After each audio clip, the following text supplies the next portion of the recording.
mettere di fronte.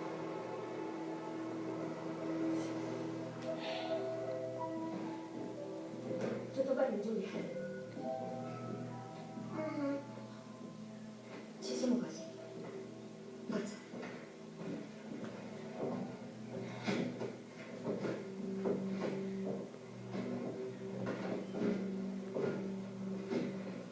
Mamma,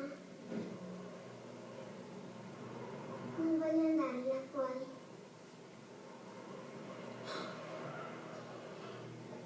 Tesoro, andrà tutto bene. Ho paura.